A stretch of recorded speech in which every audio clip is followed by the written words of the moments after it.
So hi అండి, మీ పేరు? Hi, నా పేరు నాగేంద్ర వర్మ అండి. నాగేంద్ర వర్మ గారి వాళ్ళ మనకి ఈ గోపి పికిల్స్ లో ఉన్న వెజ్ నాన్ వెజ్ పికిల్స్ మనకి చూపిస్తారు. మన టూర్ గైడ్ అన్నమాట, pickles tour guide. So start చేద్దామండి. ఫస్ట్ ఆఫ్ ఆల్ మనకి ఇక్కడ పొళ్ళు ఉన్నాయి. నాకు 2-3 పొళ్ళు మాత్రమే తెలుసు, ఇక్కడ అయితే చాలా పొళ్ళు ఉన్నాయి. అసలు ఈ పొళ్ళు ఏంటి, పచ్చళ్ళు ఏమేమి ఉన్నాయి ఒకసారి చూద్దాం రండి.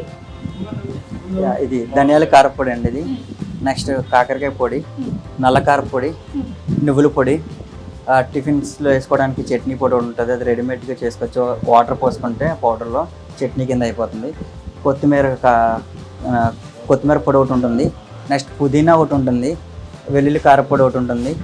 సొంటి పొడి, నెక్స్ట్ కొబ్బరికాయ పొడి, వేరుశనగ పొడి, రొయ్యల పొడి కూడా ఉంటుంది అదండి.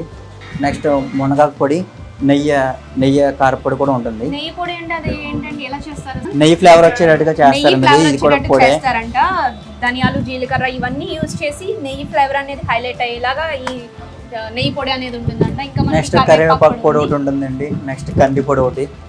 ఇవన్నీ ధనియాల కారపొడిది టిఫిన్స్లోకి కానీ రైస్లోకి కానీ కూడా యూజ్ చేసుకోవచ్చు. ఇది ఇవన్నీ ఎన్ని నెలలు మనకి? ఇది పౌడర్స్ కాబట్టి 3 to 4 months వరకు మనం యూజ్ చేసుకోవచ్చు. పర్లేదు, నో ప్రాబ్లం అండి. ఇది ఇందులో కొంచెం నెయ్యి వేసుకుని తిన్నా కానీ చాలా బాగుంటుంది. ఇవన్నీ కూడా మనం కట్ చేసి రెడీమేడ్ యూజ్ చేసుకోవచ్చు. ఓకే.